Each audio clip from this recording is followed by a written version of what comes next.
तंवर साहब क्या कहना चाहेंगे? आज कार्यकर्ताओं की मीटिंग ली जा रही है, एलनाबाद उपचुनाव को लेकर कोई डिसीजन हुआ है सर आज? आज तमाम दूसरे जो प्रदेश के ज्वलंत मुद्दे हैं, चाहे वो किसानों की लड़ाई का मामला हो, किसानों का धरने पर बैठना पिछले 10-11 महीने से, या देश में प्रदेश में जो आज महंगाई है, बेरोजगारी है, आर्थिक मंदी है, और उसके साथ साथ उसके ऊपर ये एलनाबाद का चुनाव है। प्रदेश में लगातार जो हम देख रहे हैं, जुल्म जाति कानून व्यवस्था का कहीं नाम नहीं है। इन तमाम मुद्दों को लेकर के कहीं दलितों का बहिष्कार का मुद्दा है, कहीं उनके ऊपर अत्याचार, ना बहनें सुरक्षित हैं। इन तमाम मुद्दों के ऊपर हमने आज यहाँ पर चर्चा करी है साथियों से, और फीडबैक भी ले रहे हैं। और आगे एलनाबाद के इस चुनाव में किस तरीके से हम लोगों की क्या भूमिका हो, सारे साथियों से चर्चा हम आज करने में लगे हुए हैं।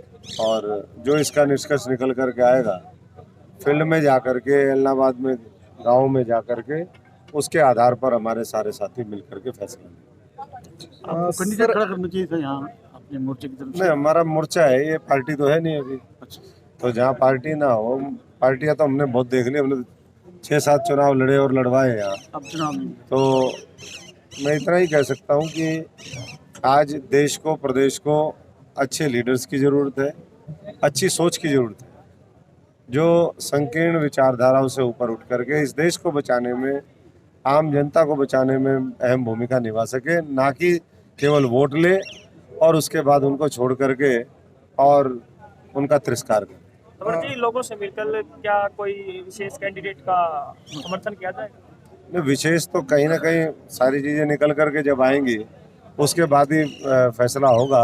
अभी तो सबसे चर्चा कर रहे हैं, और मैं समझता हूँ कि आज की मीटिंग, इसीलिए इसका नाम भी हमने रखा है सहयोगी बैठक। जो हमारे तमाम सहयोगी हैं, चाहे वो इस हल्के के हों, सिरसा संसदीय क्षेत्र के हों, एलनाबाद के हों, या हरियाणा के जो हमारे अहम साथी हैं जिनकी यहाँ पर भूमिका हो सकती है, उन सभी साथियों का आज सर, यहाँ पर आपका खुद का अपना भारत मोर्चा है, तो आपने अपना कैंडिडेट क्यों नहीं उठाया? मैंने बताया ना, हमारी पार्टी तो है नहीं। कैंडिडेट तो हमने उठा उठा के सारे पहले देख रखे हैं। सारी पार्टियां जिस तरीके से एक वोट बैंक की तरह लोगों को इस्तेमाल करती है और उसके बाद उनको छोड़ देती है, तो कुछ मिलकर के नई लीडरशिप तैयार करी है सर जो आप देश के, प्रदेश के, समाज के बारे में सोचते सर, गोपाल कांडा और अभय सिंह चौटाला आपके अच्छे मित्र हैं, आप किसकी सपोर्ट करोगे? हैं। मेरे तो कांग्रेसियों ने ही मेरे को दुश्मन मान लिया था, और हमारे साथियों को जिन्होंने 5 साल 8 महीने उसको सींचने का काम सब लोगों ने किया था। बाकी तो सारे ही जो माने अपना दोस्त है।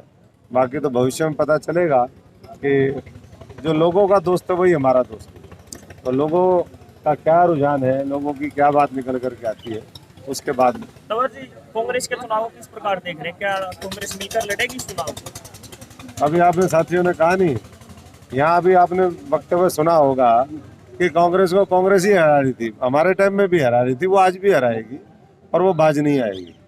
तो इसमें कोई नई बात नहीं है। ये तो अब जितनी पुरानी पार्टी है उतने ही इसका मर्ज भी, बीमारी भी उतनी पुरानी है। तो सर पवन सर, जो बेनीवाल लखीमपुर में घटना हुई है, उस पर आपकी क्या प्रतिक्रिया है? ये लखीमपुर में तो जो हुआ, वो उसके बाद और जगह भी देखने में आया, हरियाणा में भी सुनने में आया था कि वहाँ एक सांसद की गाड़ी के नीचे भी कुचल दिए थे। अभी छत्तीसगढ़ में दशहरे के दिन आया, एक नया ट्रेंड चला दिया लोगों ने, लखीमपुर खीरी। अपने आप में उसने एक मिसाल कायम कर दी कि भाई, जो आपकी आवाज़ से आवाज़ ना मिलाता हो, जो प्रतिरोध और विरोध की जो आवाज़ है उसको गाड़ियों के नीचे कुचलने का काम करो, उनको और किसी तरीके से कुचलो। तो बहुत ही दुर्भाग्यपूर्ण है। और उसके बाद अभी जो कल परसों की भी घटना है जो बॉर्डर पर देखने को मिली है, ये मैं समझता हूँ कि, और ऐसे ही जो गांव है उचाना के अंदर, खुद डिप्टी सीएम की कॉन्स्टिट्यूंसी है, वहाँ भी दलितों का सार्वजनिक तौर पे बहिष्कार हो रहा है। और इन तमाम मुद्दों के खिलाफ कोई निष्पक्ष होकर के, बेबाक होकर के लड़ता हुआ नहीं दिखाई दे रहा है। और इसीलिए मैं समझता हूँ कि अपना भारत मोर्चा और ऐसे और न्यूट्रल प्लेटफॉर्म की ज़रूरत है, जहां आकर के लोग अपनी शक्ति को सही दिशा दे सकें और देश के लिए अपना बहुमूल्य योगदान दे सकें। सर भरत सिंह बेनीवाल, पवन बेनीवाल अब एक होकर जो है प्रचार कर रहे हैं, क्या लगता है कि जीत पाएंगे? देखो, आप मत मेरे से पूछो कांग्रेस के बारे में ज्यादा, कौन कितना कैसे लगा हुआ है क्या है, ये कांग्रेस के हाथी के दांत दिखाने के और है, खाने का कुछ और है। और इसलिए ये तो जब पता चलेगा जब कांग्रेस तीसरे नंबर पे आएगी, तो बहुत बुरा समय है इस देश के सामने भी और तमाम उन लोगों के सामने जो इस देश को बचाने की मुहिम में लगे हुए हैं, लेकिन रास्ता इसी के बीच में से निकलेगा। आपका प्रत्याशी पहले नंबर पे रहेगा, जो आपका प्रत्याशी है, जो आप समर्थन दोगे? देखिए, मेरा प्रत्याशी नहीं, मैं तो जो जनता का प्रत्याशी होगा, जिसको जनता चाहेगी वही मेरा प्रत्याशी होगा, और मेरा जो प्रत्याशी होगा वो जीतेगा ही जीतेगा। सर फील्ड में कब से उतरेंगे? फील्ड में हम 20 तारीख के बाद जो है सारे साथियों से, आज उसी के लिए चर्चा करने के लिए हम यहाँ पर आए हैं कि सारे साथियों से एक बार तमाम मुद्दों के ऊपर क्या बात हम लोगों के बीच में लेके जानी है, क्या लोगों का, जो यहाँ भी बहुत इलाहाबाद के लोग आए हुए हैं, उनसे भी फीडबैक लेंगे और सारे साथियों के माध्यम से हम आगे जो है वो फील्ड में जा करके और चुनाव से पहले पहले हम बताएंगे कि इलाहाबाद की जनता किसके साथ है, और जिसके साथ जनता है मजबूती से और जो संघर्ष कर रहा है, जो आने वाले समय में इलाहाबाद की आवाज़ को बुलंद कर सकता है, ऐसे ही साथी को अपना भारत मोर्चा का समर्थन मिलेगा। सर, आप बीजेपी के हमेशा से विरोधी रहे हैं, क्या आप गोपाल कांडा का समर्थन करेंगे? मैं तो बीजेपी का आज भी विरोधी हूँ।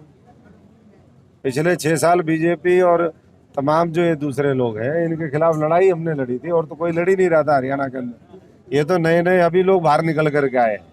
पिछले साल भर से इनको समझ में आया है कि हम विपक्ष में बैठे थे 7 साल से, अब कह रहे विपक्ष आपके समक्ष। अरे भैया, 7 साल बाद अब विपक्ष आपके समक्ष प्रोग्राम चला रहे हो। आपने इतने दिन बीजेपी को, जहाँ पर पहले तो उनको लेके आए बीजेपी को सत्ता में 2014 में, फिर उनको जिंदा रखा, और आज भी वही काम कर रहे हैं लोग। सर, बात करें जैसे कि कांग्रेस को तो आपने पहले ही वो कर दिया, साइड कर दिया, उसके बाद बीजेपी का आप अभी विरोध कर रहे हो, बाकी बचा अभय चौटाला जी। देखिए, मैंने कहा ये तो आप मायने निकाल रहे हो ना, अब आप एक एक के बारे में पूछोगे तो वो भी बात निकल करके आएगी। मैंने कहा कि जिसको इलाहाबाद की जनता चाहेगी उसी के साथ हमारा अपना भारत मोर्चा का समर्थन होगा।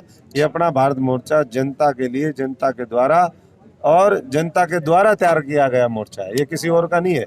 ये जनता के बारे में सोचता है, व्यक्तिगत यहाँ कोई मामला नहीं है। विचारधारा और सिद्धांतों के ऊपर काम करते हुए हम इसको मजबूत करने में लगे हुए हैं, ताकि देश को बचाने की लड़ाई हम जीत सकें। तो सर, इलाहाबाद की जनता को आप क्या संदेश देना चाहेंगे? मैं खुद संदेश लेने जाऊंगा उनका। इलाहाबाद की जनता से तो मैं संदेश लेने जाऊंगा कि बताओ भैया, आपने मुझे इतने साल, मुझे 3 चुनाव में वहाँ के लोगों ने समर्थन दिया, अब मैं उनसे पूछूंगा कि मुझे किसका समर्थन करना है, ये तुम ही बताओ मेरे भाइयों सबको। तो जो वो कहेंगे वैसा ही मैं कर दूंगा। ये मैं लिख के भी दे सकता हूँ, एफिडेविट भी दे सकता हूँ। ठीक है। धन्यवाद। अपना भारत मोर्चा